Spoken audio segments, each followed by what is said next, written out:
Naranasan mo na ba na habang namamalengke ay nakakita kang sariwang hipon at isda at pagkatapos ay naitanong sa sarili? Bakit sinasabi ngang marami na ang seafood ay nakakabuti sa bato at mayaman sa kaltium? Ngunit habang patuloy akong kumakain, lalong humihina ang aking bato? Ang tanong na ito ay maaring kakaiba, ngunit ito ang dahilan kung bakit maraming may sakit sa bato ang hindi sinasadyang naglalagay sa kanilang sarili sa panganib. Ang tilawalang pinsalang gawing ang pagkaingang seafood para lumakas ay isa sa pinakakaraniwang pagkakamali na nakikita ko sa maraming matatandang pasyente. Ito rin ang dahilan kung bakit dapat ninyong panorin ang buong video ngayon upang lubos na maunawaan ang tunay na kalikasan ng seafood sa pagana ng bato. Naalala ko pa ang kasungang, isang ginang na 58 taong gulang mula sa Tondo. Mayroon siyang stage 2 kidney failure, ngunit dahil narinig niya mula sa kanyang kapitbahay na ang alimango ay nakapagpapalusok ng dugo at bato, kumain siya ng alimango ng 3 beses sa isang araw. Pakalipas lamang ng ilang araw, tumawag siya sa akin na balisa, "Doc, namamaga ang mukha ko, mabigat ang aking mabinti na parang may nakasabit na tingga, at hirap din akong huminga." Nang surin, dumobel ang kanyang creatinine level, halos manghina ang kanyang mga bato, at kinailangan niya ng emergency dialysis. Hanggang ngayon, hindi ko pa rin nakakalimutan ang kanyang pagod at balisang tingin nang pumasok siya sa emergency room. Isang taong medyo stable ang kondisyon, ngunit dahil lang sa isang pagkain tila malusok, muntik nang mawala ang kanyang buong kidney function. At sa katunayan, maraming Pilipino na higit 50 taong gulang ang nahaharap din sa parehong sitwasyon. Akala natin ang hipon, alimango, at pusit ay malinis, masustansyang pagkain na nakakabuti sa lakas. Ngunit para sa mamamahinang bato, ang mga pagkain ito ay minsan parang nagdaragdag enerhe pasanin na nahihingsanhi enerhe pagbara enerhe dumi, pagbaba enerhihi, mas maraming pamamaga at matagal na pagkapagod. Kahit 1 beses o 2 beses lang na maling pagkain, maaring biglang tumaas ang creatinine. Kaya naman sa video ngayon, nais kong tulungan kayong tingnan ang 5 uri ng seafood na tila nakakabuti, ngunit sa katunayan ay nakakasama sa bato at maaring mas mabilis na magpahina sa paggana ng pagsala nito. Ang ibabahagi ko ay hindi para takutin kayo, kundi para magkaroon kayo ng tamang kaalaman upang maprotektahan ang inyong bato araw-araw. At tandaan ninyong tapusin ang video dahil ang ika-4 na uri sa listahan ay isang pagkain na kinakain ng maraming pamilya araw-araw ng hindi nalalaman, at ito ang tahimik na sumisira sa bato. Bahagi 1. Mekanismo kung paano nakakasama ang seafood sa bato at ligtas na exceptions. Mahal kong kaibigan, marami ang madalas magtanong sa akin, bakit ang seafood na itinuturing na masustansyang pagkain ay nagiging banta sa mamatatandang may mahinang bato? Ang tanong na iyan ay napakatumpa dahil kung hindi natin naintindihan ang mekanismo, madali nating mapagkakamalan na ang pagkain ng seafood ay laging mabuti at mas maraming protina, mas malakas. Ngunit ang batongang isang taong higit 60 taong gulang ay hindi na katulad noong kabataan. Kapag lubos ninyong naintindihan ang mekanismo sa likod ng katotohanan ito, malalaman ninyo kung paano kumain ng mas ligtas habang tinatamasa pa rin ang sarap ng seafood. Ang bato ay isang organo na may kakayahang makregulat ng mayos, na may tungkuling salain ang protina, purina, phosphorus, potassium, at maraming iba pang metabolic byproducts. Kapag maluso ang bato sa kabataan, anumang kinakain ngang katawan ay malilinis sa loob ng ilang oras. Ngunit sa mga matatanda, lalo na sa mga may sakit tulad ng alta presyon, diabetes, fatty liver, o stage 1 o 2 kidney failure, malinaw na bumababa ang kakayahan ng pagsala. Ang masangkap na karaniwang nailalabas ng katawan ay naipon na lumilihang nitrogenous toxins na nagiging sanhi ng pamamaga.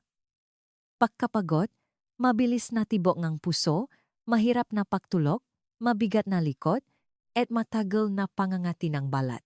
Marami akong nakasalamuhang nga pasyente na nagsasabi na kapag kumain sila ng hipon, pusit o tahong at kabibe, pakiramdam nila ay parang bumibigat ang kanilang katawan. Lubos na bumababa ang dami ng ihi at masakit ang tiyan. Ang nga pangyayaring ito ay hindi dahil sa karaniwang digestive disorder, kundi mga senyales na ang bato ay labis na nagtatrabaho at tahimik na humihingi ng tulong.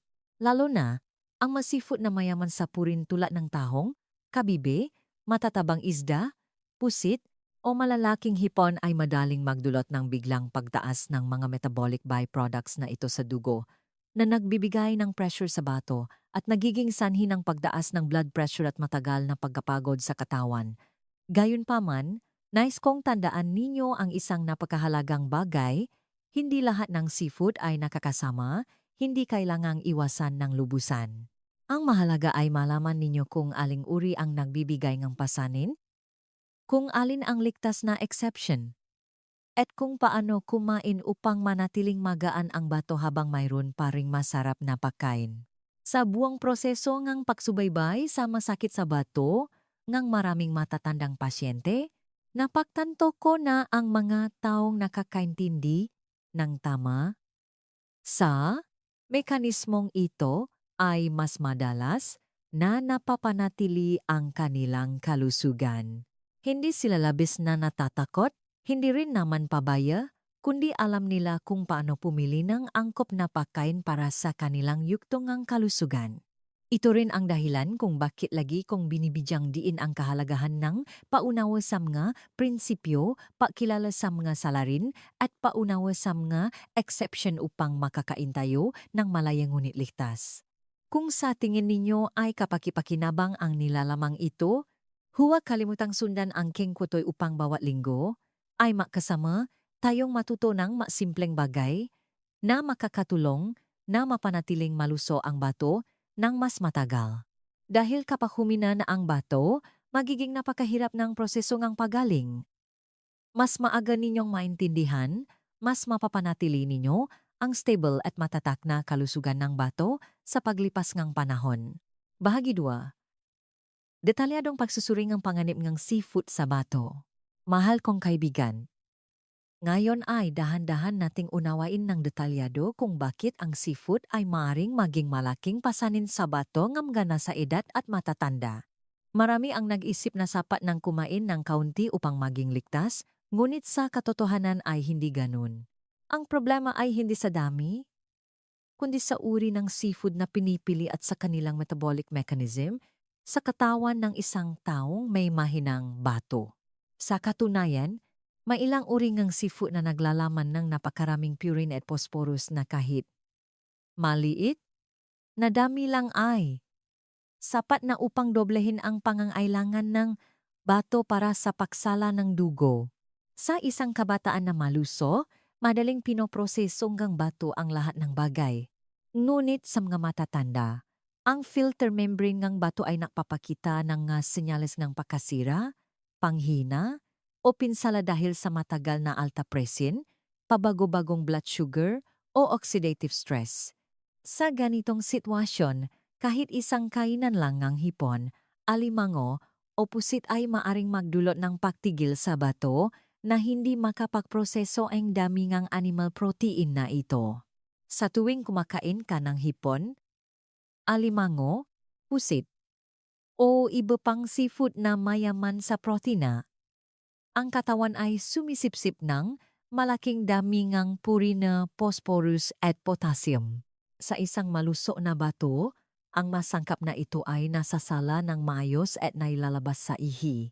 Ngunit kapag mahina ang bato, ang masangkap na iyon ay nananatili sa dugo, na nagiging sanhingang pagtaas ng urea, creatinine, at iba pang nitrogenous indices sa dugo. Mula dun, nagaganap ang metabolic acidosis na nagdudulot ng pagkapagod sa katawan, muscle cramps sa gabi, panghina ng braso at binti, pangangating ng balat, at maging pamamagan ng mabinti at mukha.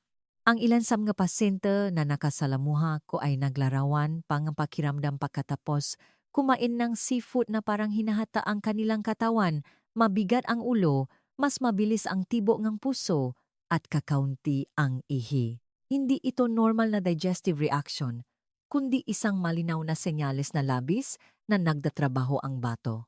Isang pag-aral na isinalin at inilatala sa Johns Hopkins University ay nagpakita na sa pagkain lamang ng humigit kumulang 150 gram seafood na mayaman sa purin 2 beses sa isang linggo, ang mapasente na may stage 2 hanggang stage 3 kidney failure ay maaring tumaas ang panganib na umunlad sa stage 4 ng Ang bilang na ito ay nagtulak sa maraming eksperto sa buong mundo na mas maigpit na magbigay nang babala tungkol sa pagkontrol ng protina mula sa seafood sa mga taong may bumababang kidney function mula sa pananaw ngang isang kasama sa paglaban sa sakit sa bato sa loob ngang mahigit 15 taon natutunan ko ang isang bagay. Hindi lahat ng seafood ay nakakasama, ngunit may ilang uri na mabilis na nagpapahina sa bato ngang mga matatanda. Kaya naman, ang pagpili ng tamang uri ay higit sa lahat. Nais kong magbahagi ng isang maliit at napakadaling gamiting tip para sa inyo.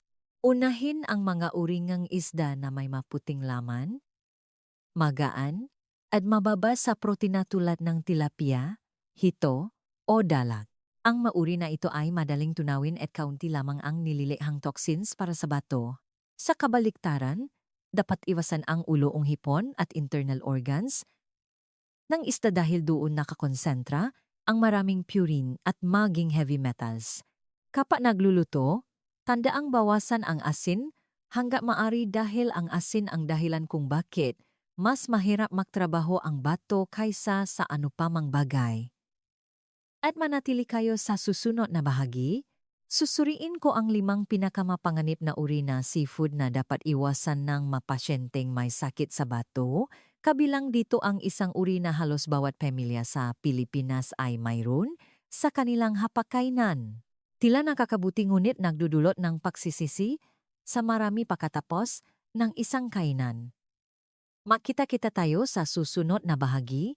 Bahagi 3. 5 pinakamapanganib na uri ng seafood na dapat iwasan. Unang pinakamapanganib na seafood.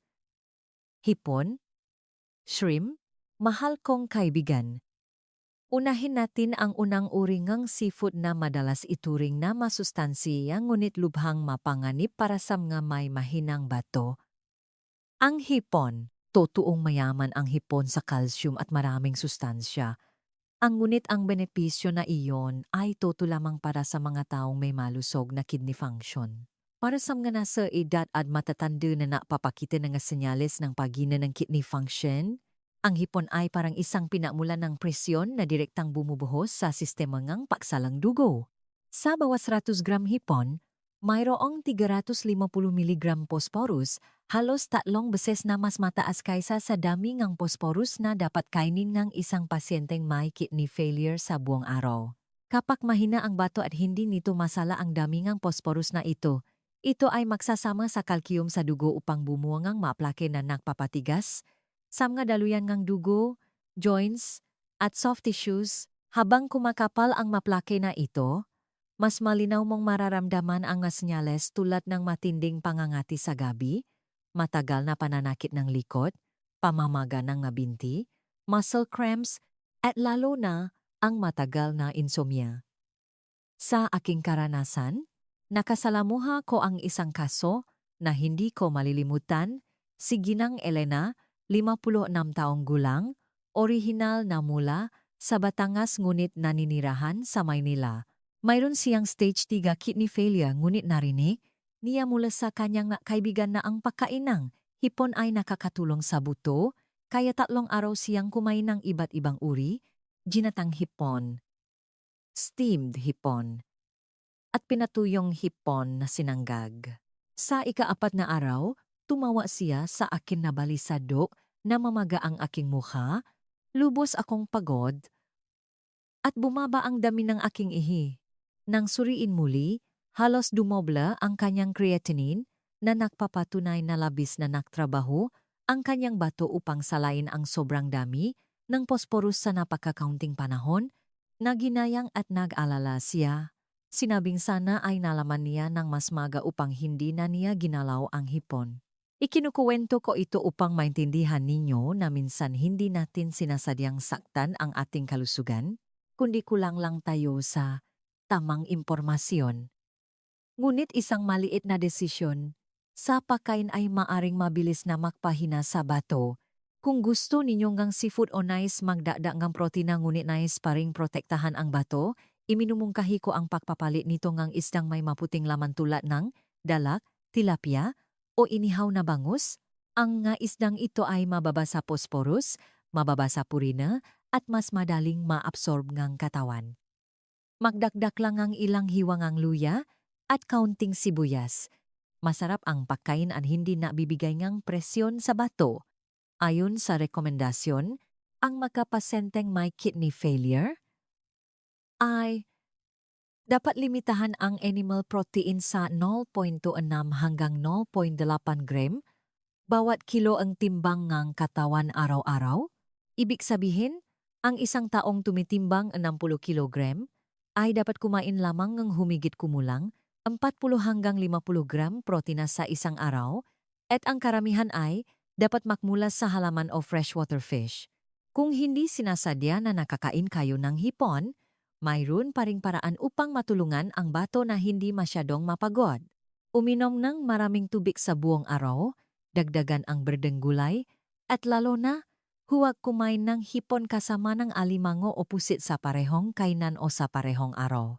Ang pagpapagsama-sama ngang maraming seafood na mayaman sa purine at phosphorus ng sabay-sabay ay hindi lamang nakpapapagod sa bato kundi nakakaapekto rin sa puso, mga daluyan ng dugo at maging sa blood pressure. At tandaan ninyo, ito pa lamang ang unang uri. Ang pangalawang uri ngang seafood ay tila mas banayat kaysa sa hipon, ngunit sa katotohanan ay may panganib na gawing matigas at humina ang bato pagkatapos lamang ng ilang beses na pagkain. Magkita-kita tayo sa susunod na bahagi. Ikalawang pinakamapanganib na seafood, pusit at pugita, squid and octopus. Mahal kong kaibigan, ang pusit at pugita ay laging pamilyar na pagkain sa hapagkainan ng mga Pilipino, lalo na dahil sa kanilang malutong at masarap na lasa at tila napakabanayat. Marami pa rin sa inyo ang naniniwala na ang dalawang uri ng seafood na ito ay mababa sa taba, madaling tunawin, at walang problema kahit kaunti lang ang kainin araw-araw, ngunit ang mismong kaisipan na kaunti lang ay walang problema ang nagiging sanhi upang ang bato ngang manasa edad at matatanda ay makdusangang tahimik na pasanin na hindi ninyo nalalaman. Sa pananaw ng nephrology at urology, ang pusit at pugita ay naglalaman ng napakataas na antas ng protina at sa simpleng pagtingin lang sa mga numero ay sapat na upang makita ang panganib. Sa bawat 100 gram pusit, ang damingang protina ay doble sa tilapia, isang uri ngang freshwater fish na napakaangkop para sa mga may kidney failure. Kasama ngang malaking damingang protina, na iyon ay ang mataas na nilalaman ng purine, at ang purine na ito kapag pumasok sa katawan ay nako-convert sa uric acid. Ito ang sangkap na nakpapabilis ng pag-unlad ng glomerulonephritis, nakpapapanipis ng kidney function sa paglipas ng panahon, at lalo na nakpapalala ng gut na nagiging sanhi ng matinding sakit sa gabi na naranasan ng maraming matatanda. Hindi lang iyan, ang pusit at pugita sa Pilipinas ay madalas lutuin sa pamamagitan ng pagbrito, pagsasaing, o pag-ihaw. Ang mapamamaraan ng pagluluto na ito ay nakakagana ngunit nabibigay ngang napakalaking presyon sa bato. Kapag nalantad sa mataas na temperatura, ang dalawang uri ng pagkain na ito ay lilikan ng compound na na ang buong panggalan ay advanced glycation end products. Ang AGs ay mga molekula na nagiging sanhing ng talamak na pamamaga nga kidney cell na napapababa nga kakayahan ng pasalangang dugo at sa katagalan ay mas mabilis na napapahina sa bato nang hindi ninyo agad nararamdaman.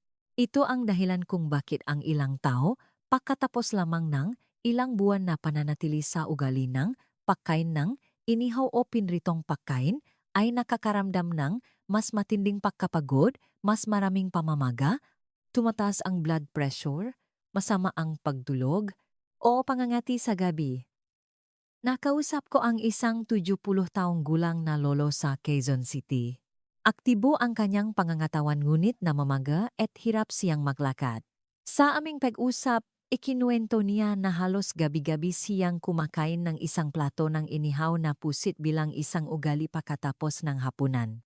Akala niya, ang pagkain ngang kaunti lang gabi-gabi ay hindi nakakasama. Ngunit nang ipagawa ko sa kanya ang pagsusuri, tumaas ang kanyang creatinine, lumampas sa ligtas na antas ang uric acid at malinaw na lumabas ang senyales ng pamamagangang bato bilang isang babala. Nang detalyado kong ipaliwanag, napabuntong hininga siya, hindi ko inakala na ganito pala kalubha ang bagay na ito. Ang kwentong iyon ay nananatili sa aking alaala hanggang ngayon dahil ipinapakita nito na minsan ang sakit sa bato ay tahimik na umunlad at lumalabas lamang kapag labis ng pagod ang katawan. Ngunit huwag kayong mag-alala dahil lagi akong naniniwala na walang pagkain na ganap na bawal, kundi ang maling paggamit lamang ang lumiliha ng masamang resulta. Kung gusto pa rin ninyong pusit, maari akong magbahagi ng paraan upang masatisfi ang inyong panlasa habang pinapanatiling ligtas ang inyong bato. Una, dapat ninyong limitahan ang maksimum na humigit kumulang 50 gram sa isang linggo, ibig sabihin ay katumbas lamang ng 2 hanggang 3 maliit na hiwa ng pusit. Pangalawa, unahin ang pagpapakulo o pag-steam, huwag na huwag mag-ihaw o magprito. Pangatlo, kainin ito kasama ngang pinakuluang gulay o isang mangkok ngang sabaw ngang upo. Dahil ang upo ay may kakayahang sumuporta sa pagpapalamig ng katawan, binabawasan ang pasanin sa bato at tumutulong na balansehin ang dami ng phosphorus sa pagkain. Pang-apat, kung ang creatinine level ay mas mataas sa 2 mg, DL, pinakamabuting ihinto ng tuluyan ang lahat ng seafood na mayaman sa purine tulad ng pusit at pugita hanggang sa payagan ng inyong doktor.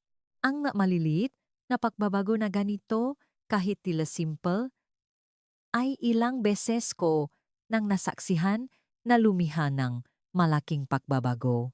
Pagkatapos lamang ng halos 2 linggo, maraming matatanda kong pasyente ang malinaw na nabawasan ang pangangati, mas malalim ang pagtulog, bumaba ang pamamagang paa, at mas gumaan ang pakiramdam. Ang inyong katawan ay laging tapat na tumutugon kapag alam ninyong makinig at mag-adjust. Kung sa tingin ninyo ay kapakipakinabang ang pagbabahagi na ito, mangyaring makomento ngang numero 2 sa ibaba. Ito ang simpleng paraan upang malaman ko na patuloy kayong interesado at kasama sa paglalakbay na mamuhay ng malusog, may kalidad bawat araw. Kung partikular pa rin kayong mahilig sa pusit, maaari ninyong ipagpatuloy ang hilig na iyon. Ngunit hayaan nating ang kalusugan ng bato ang maging pangunahing prioridad sa bawat desisyon sa pagkain araw-araw. Naniniwala ako na ang tamang paunawa ang pinakamahalagang hakbang upang mamuhay ng maluso at payapa sa pagtanda. Ikatlong pinakamapanganib na seafood, alimango, crab. Mahal kong kaibigan, mula noon hanggang ngayon, ang alimango ay itinuturing na isang mamahaling pagkain, mayaman sa calcium, protina, at nagbibigay ng pakiramdam ng sustansya at karangyaan. Marami sa inyo ang naniniwala na ang paminsan-minsang pagkain ng ilang piraso ng alimango ay makakatulong sa pagpapalakas ng buto at paggawa ng katawan na mas flexible. Ngunit sa larangan ng kalusugan ng bato, ang alimango ay isa sa mga pagkain na mabilis na nagpapahina sa kidney function na hindi gaanong napapansin.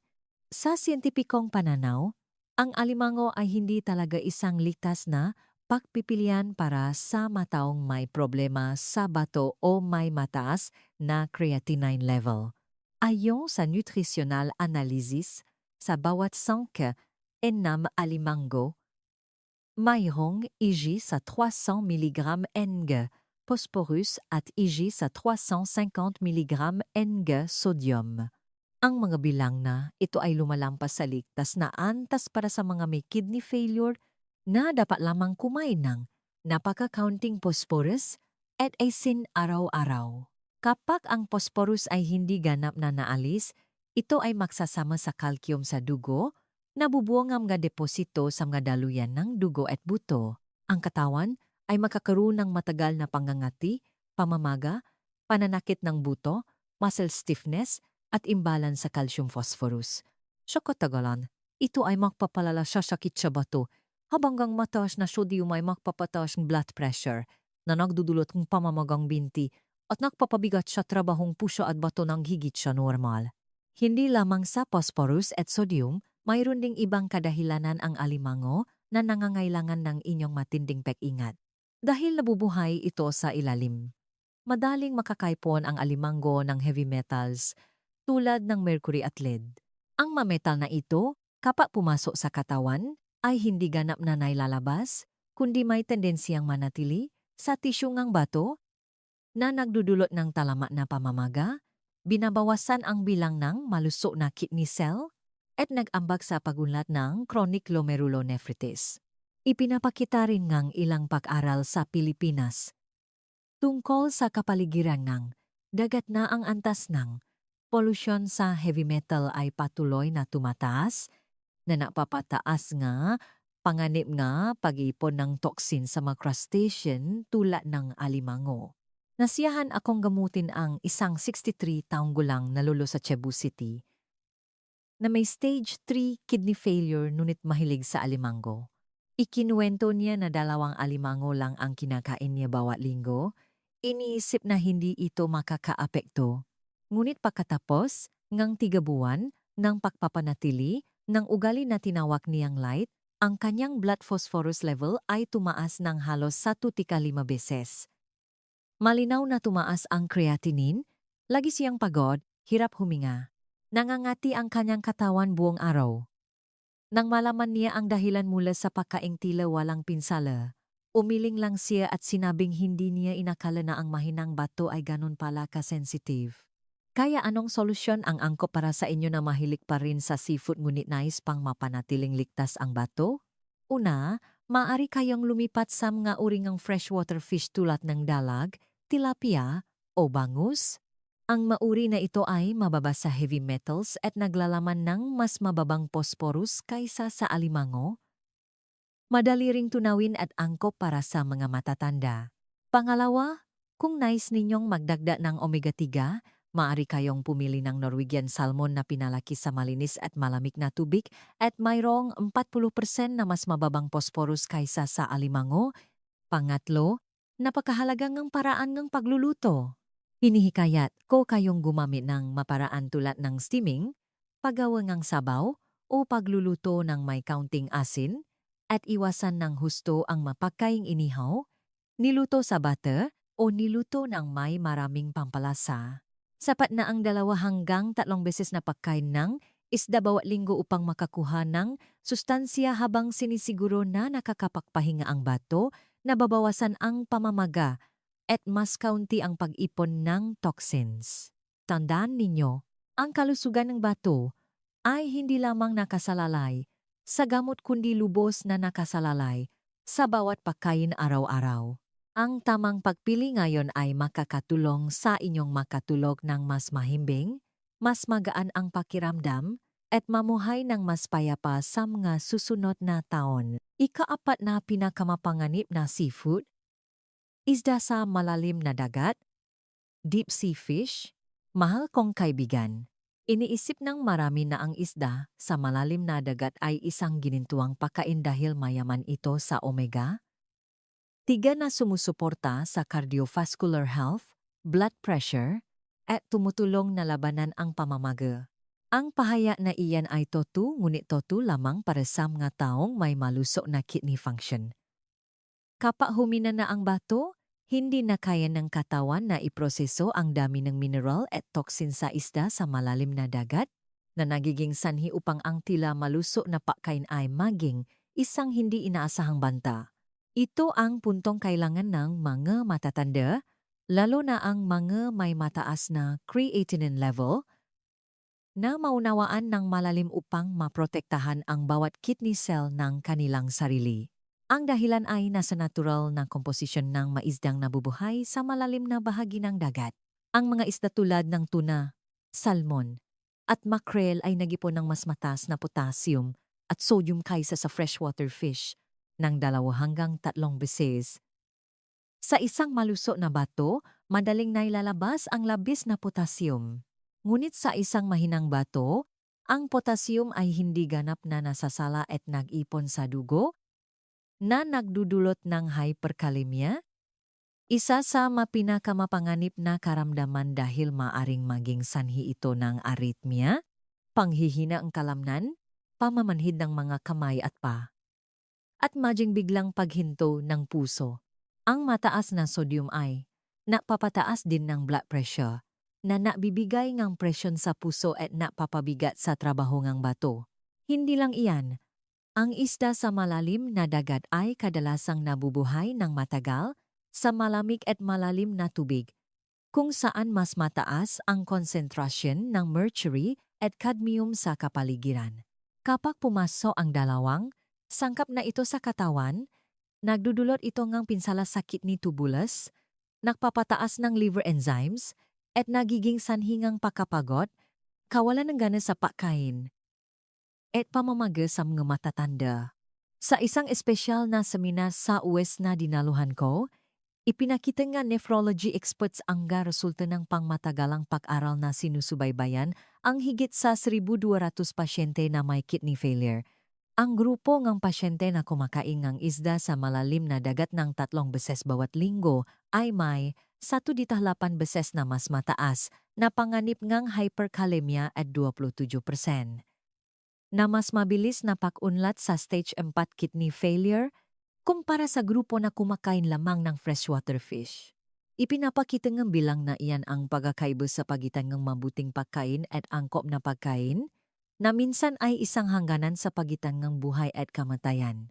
Nagabay din ako ngang maraming pasyente sa Davao City na lumipat mula sa isda sa dagat patungo sa freshwater fish. Ang ilan ay nakalala sa una dahil nakasanayan na nilang kumain ngang tuna at mackerel sa loob ngang maraming taon, ngunit pagkatapos ngang 2 buwan ng pagbabago, nakagugulat ang mga resulta ng pagsusuri.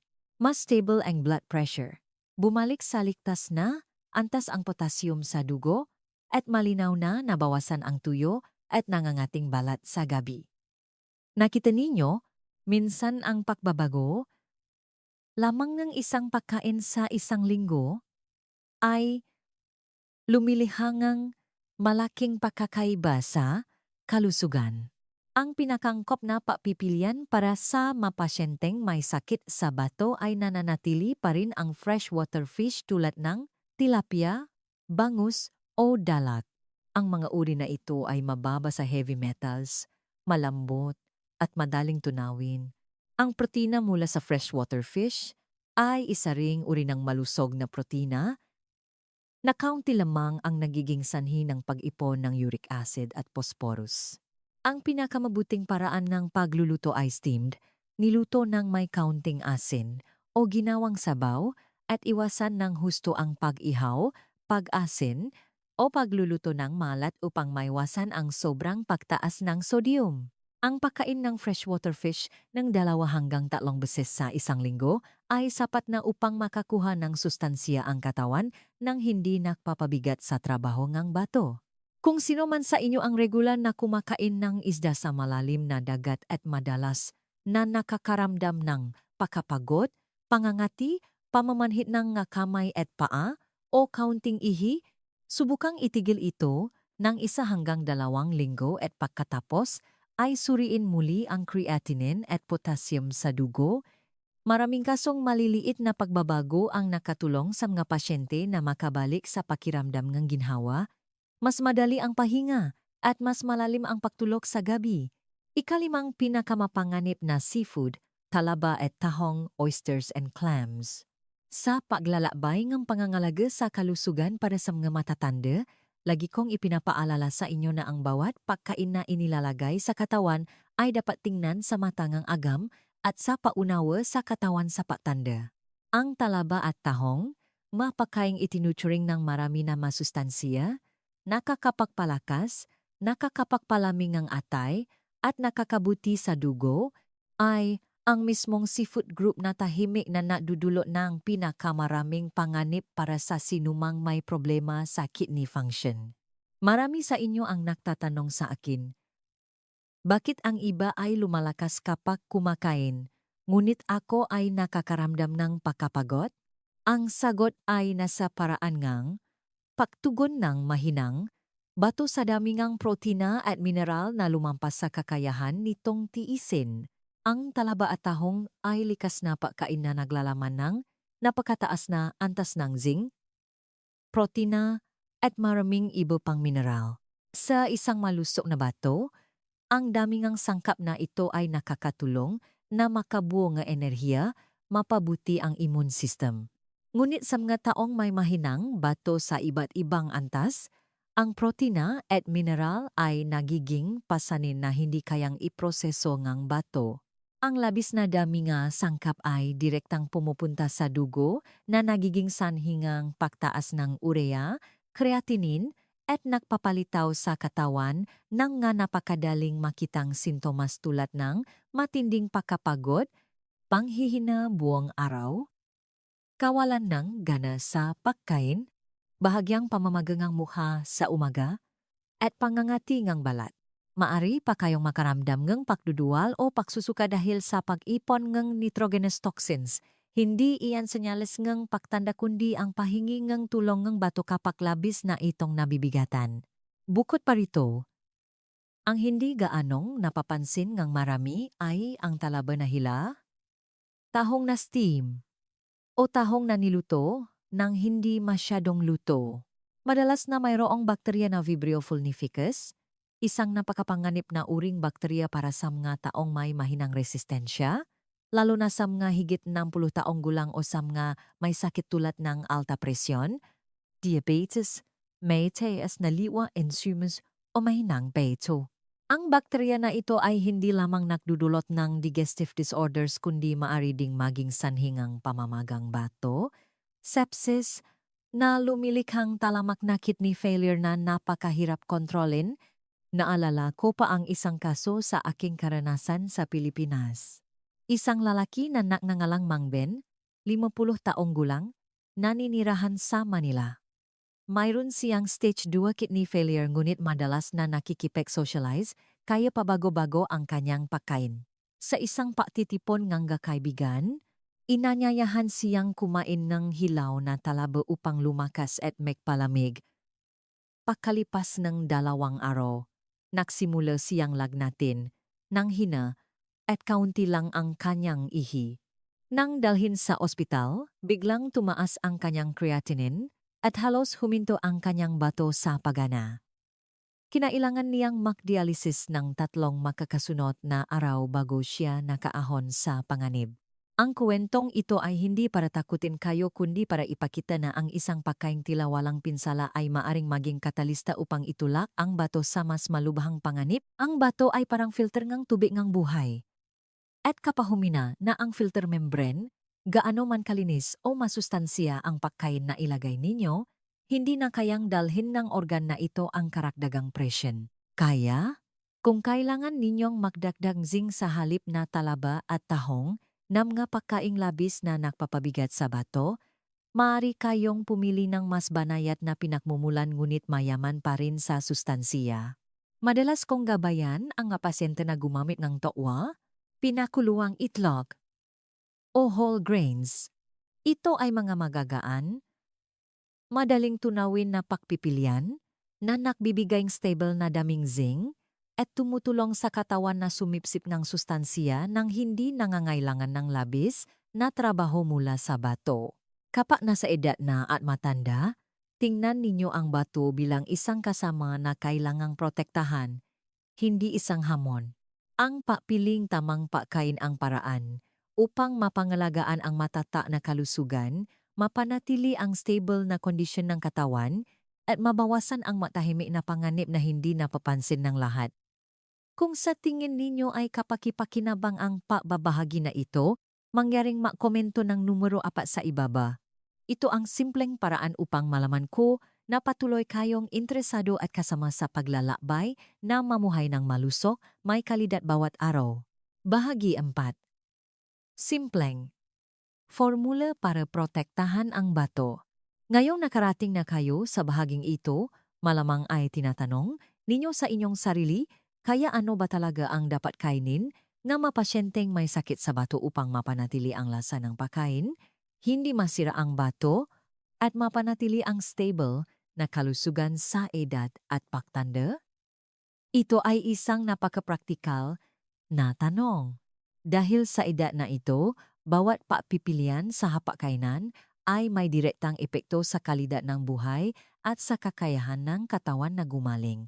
Batay sa 15 taong karanasan sa pangangalaga sa daan-daang pasyente na may chronic kidney disease, nais kong ibahagi sa inyo ang isang simple, madaling tandaan na formula na nagbibigay ng matatag na epekto sa kalusugan ng bato. Kailangan niyo lang tandaan ang isang napakalinaw na prinsipyo. Hipon, pusit, alimango, isda sa malalim na dagat, talaba o tahong. Ito ang 5 grupo ng pagkain na dapat iwasan ng mga may mahinang bato sa araw-araw na pagkain. Ang dahilan kung bakit kailangan itong iwasan ay dahil lahat ng ito ay nabibilang sa grupo na mayaman sa purine at phosphorus sa mataas na antas. Ang dalawang sangkap na ito, kapag pumasok sa katawan, ay lilihang dami ng metabolic byproducts na lampas sa kakayahan ng bato na iproseso, at kapag mahina na ang bato, bawat gramo ang purina o bawat miligram ng labis na phosphorus ay nangangailangan ng mas maraming trabaho mula sa bato na nagpapabilis ng pahina ng paggana ng pagsala. Ang bato nga matatanda ay parang isang filter machine na matagal nang ginagamit. Mas kaunti ang presyon, mas matibay ang makina. Sa kabaliktaran, kung mas pipilitin itong magtrabaho ng labis, mabilis na lumalabas ang nga resulta sa pamamagitan nga sintomas tulad ng pagkapagod, bahagyang pamamaga, tuyo at nangangating balat, o unti-anting pagbabangang ihi, sa kasong sobrang pag-ipon ni purine at phosphorus. Tumataas ang creatinine level sa dugo, na nagpapahiwatig na labis na naksisikap ang bato. Sa kabaliktaran, kapag pinalitan ninyo ang mabibigat na seafood, na iyon ng mas banayat na pagpipilian tulad ng tilapia, bangus, dalag, tokwa, o pinakuluang itlog, ang katawan ay may sapat pa ring protina at nutrition, ngunit hindi sinasakal ang bato araw-araw. Ang mga freshwater fish na ito ay may mas mababang purine content at madaling tunawin angkop para sa mga matatanda.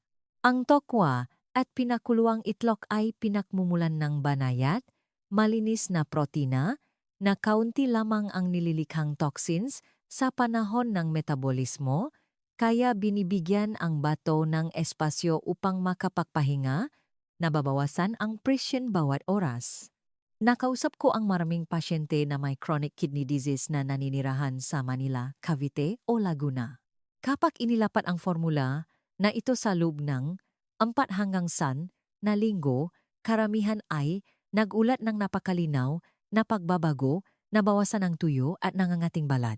Lalo na sa gabi, mas malalim ang pagtulog, hindi na nahihirapan dahil sa pangangati o pagkapagod, nagiging malinaw ang ihi at tumataas ang dami nito araw-araw. Ang pinakamahalaga ay unti-unting nagiging stable ang creatinine level, hindi na mabilis na tumataas tulad dati, at malinaw na nabawasan ang mabigat na pakiramdam sa katawan. Kailangan lang ninyong tandaan ng tama ang 5 uri ng pagkain na dapat iwasan at nabawasan na ang pasanin ng bato ng higit sa 50% bawat araw. Ito ay isang napakahalagang pag-unawa. Dahil ang pangangalaga sa bato ay hindi isang komplikadong bagay kundi isang sining ng tamang pagpili sa bawat pagkain, bawat araw, bawat linggo. Sa isang simpleng formula na ganito, lubos ninyong mapoprotektahan ang kalusugan ng inyong bato simula ngayon. Bahagi 5. Ligtas na pagpipilian ng seafood para sa bato. Ang issue dito ay hindi kung dapat bang kumain ng seafood o hindi, kundi ang kumain ng tamang uri at sa tamang paraan. Ang seafood ay hindi masama, At sa katunayan ay maaring maging isang mahalagang pinakmulan ng nutrisyon kung alam mo kung paano pumili ng gauri na may magaan na karne, mababa sa purin, mayaman sa malinis na omega-3, na makakatulong sa pagprotekta sa puso, pagbawas ng pamamaga, at pagpapatata ng blood pressure. Lahat na ito ay napakahalaga para sa mga matatanda at mga may mahinang bato.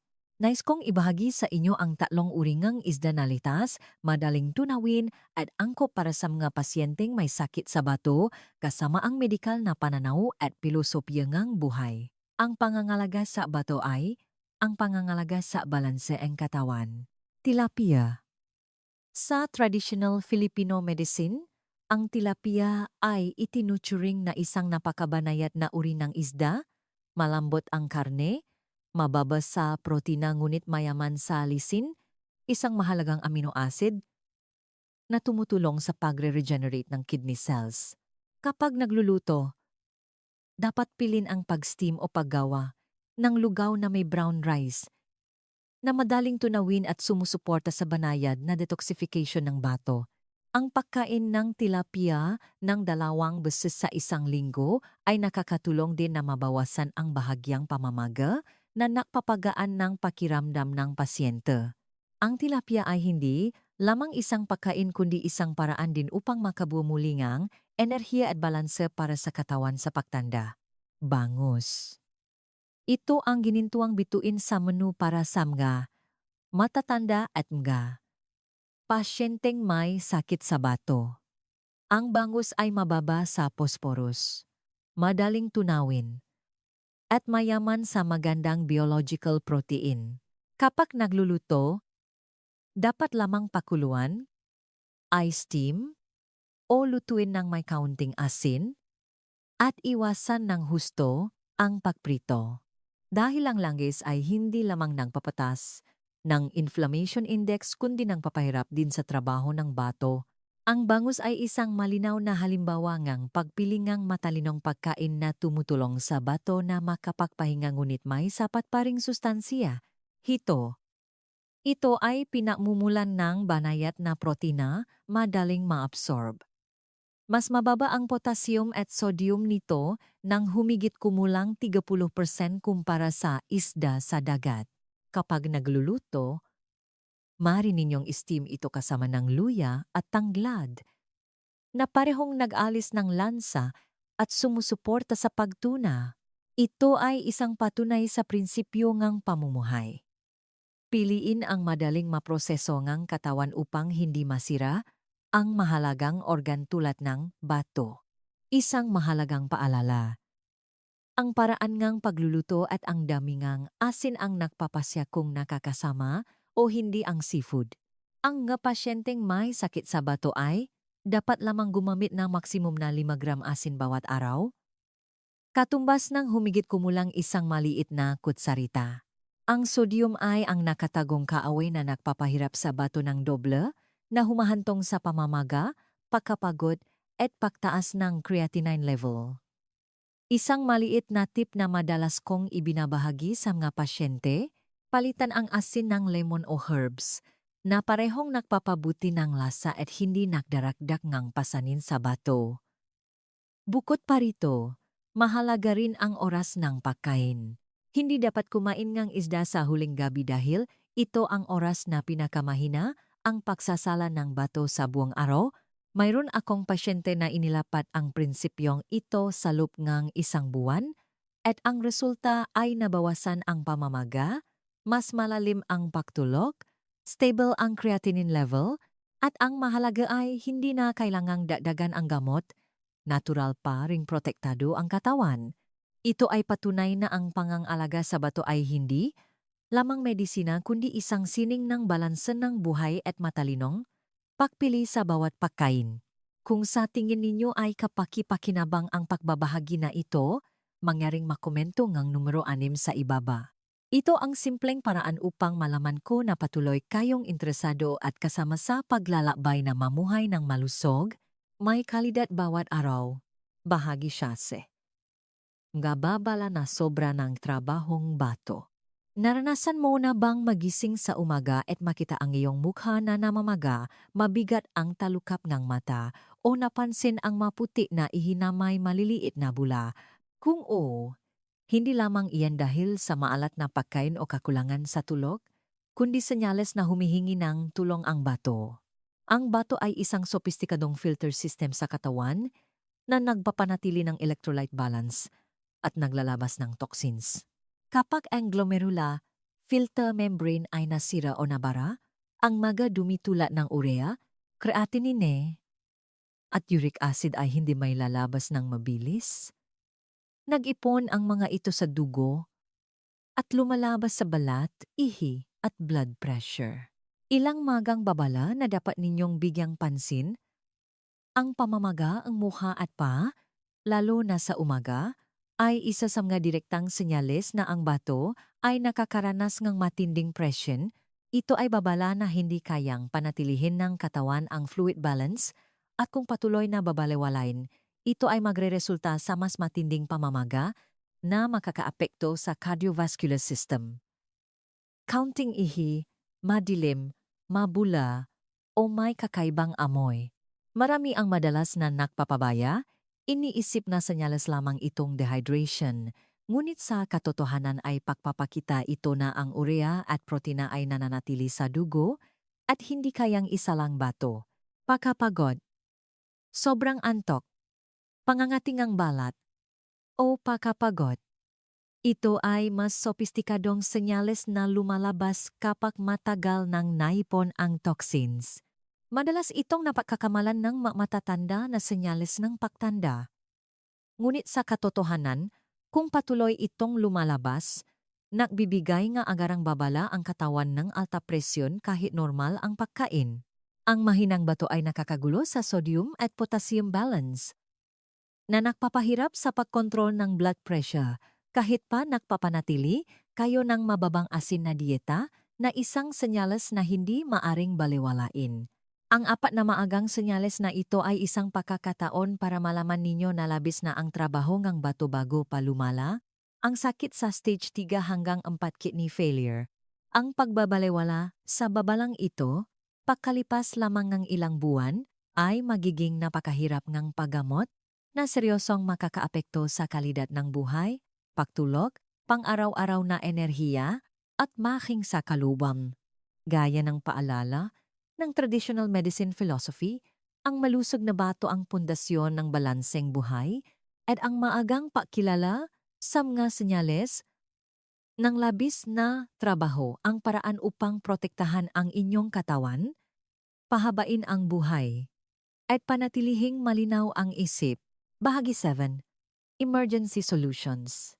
Kapalabis na ang trabaho ng bato, ang una at pinakasimpleng solusyon ay ang uminom ng sapat na tubig. Ang isang normal na tao ay dapat uminom ng humigit kumulang 30 ml ng tubig bawat kilo ng timbang ng katawan araw-araw. Ngunit kung may pamamaga na, kailangan ninyong kumonsulta sa doktor upang ayusin ang tamang dami ng tubig upang maiwasan ang karagdagang presyon sa bato. Bukod dun, ang regular na pagsubaybay sa blood pressure at creatinine bawat 3 hanggang 6 na buwan ay makakatulong na makita ang anumang abnormalidad ng maaga at maiwasan ang malubhang komplikasyon.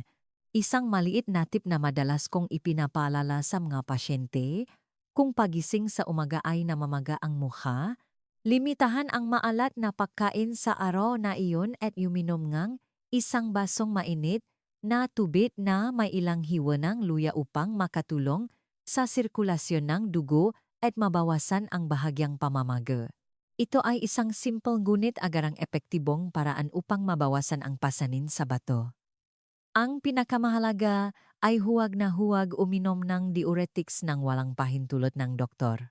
Marami ang nakakarinig na ang gamot na ito ay nakakatulong sa mabilis na paglabas ng tubig, ngunit sa katotohanan, kung ang diuretics ay ginagamit ng hindi tama ang dosis o ginagamit ng walang pahintulot, maari itong magdulot ng electrolyte imbalance na lalong magbapahina sa bato, magbapabara sa puso, magdulot ng pagkahilo, at maging seizure.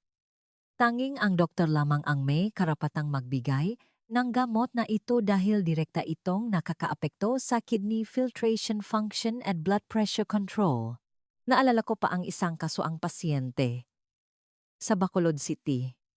Nakusa na uminom ng diuretics ng 3 magkakasunod na araw. Ang resulta ay bumaba ang potassium sa dugo, nakaroon ngang seizure, at nawalan ng malay sa gabi, at kinailangan ng emergency hospitalization kaagad.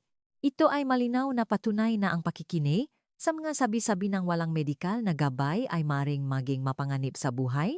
Kaya, kung mayroon kayong anumang senyales ng pamamaga, pangangati, maputik na ihi, o abnormal na pagkapagod, dapat ninyong pumunta kaagad sa ospital para magpatingin.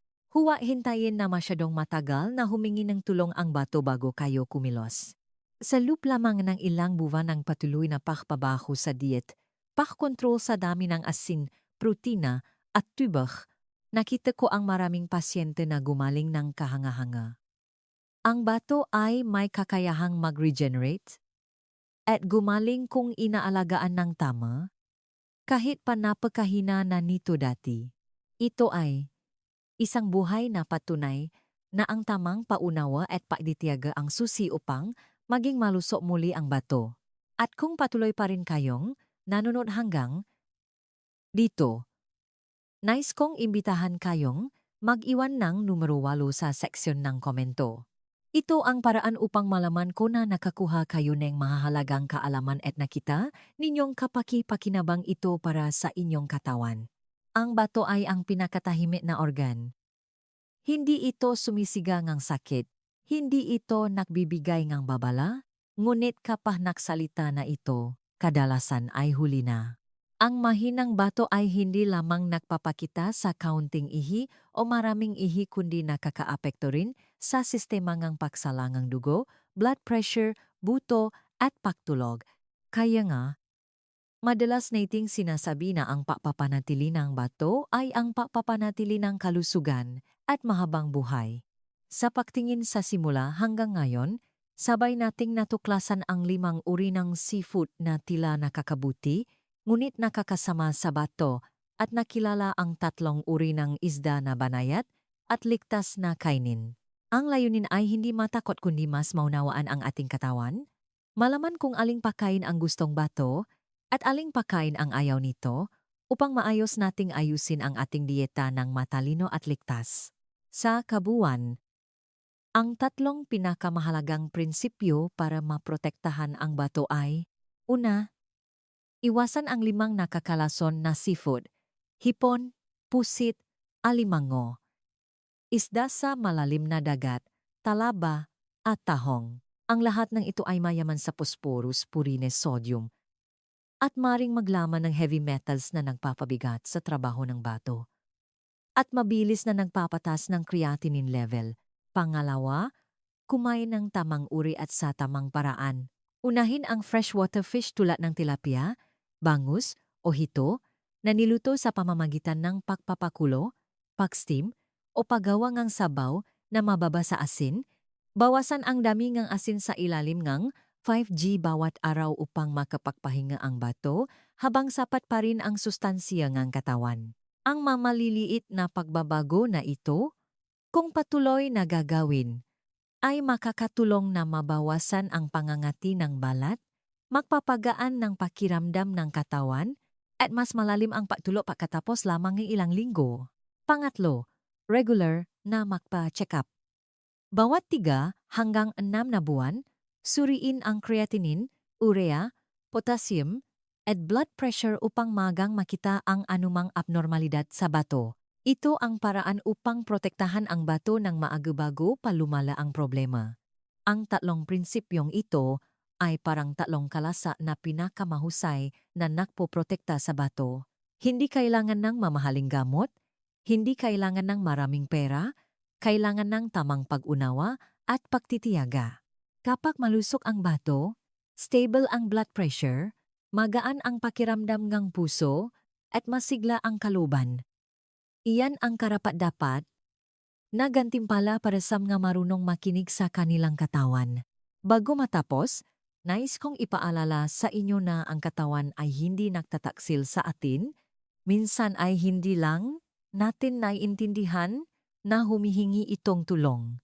Kung nakakain na kayo ng isa sa 5 mapanganib na seafood na nabanggit, mangyaring mag-iwan ng komento sa ibaba upang malaman ko at makapaghanda ng detalyadong video ngang gabay kung paano ito palitan ng ligtas. At kung kapaki-pakinabang ang video na ito, mangyaring i-like, mag-subscribe sa aking keng at ibahagi sa inyong mga kaibigan at kawa upang malaman na lahat kung paano protektahan ang bato bago pamahuli ang lahat. Tandaan, ang kalusugan ay hindi isang himala kundi resulta ng tamang pagpili araw-araw. Sa susunod na video, ibubunya ko ang 7 pagkain na nakakatulong na linisin ang bato araw-araw, na nagpapagaan ng pakiramdam ng katawan, napapakintap ng balat, at mas malalim ang pagtulog ng hindi kailangan ng gamot.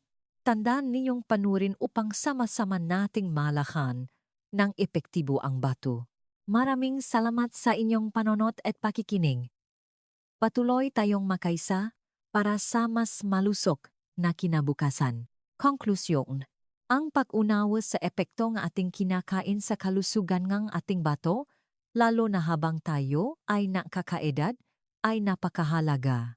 Hindi kailangang iwasan ng tuluyan ang seafood, kundi ang mahalaga ay ang tamang pagpili at paghahanda nito.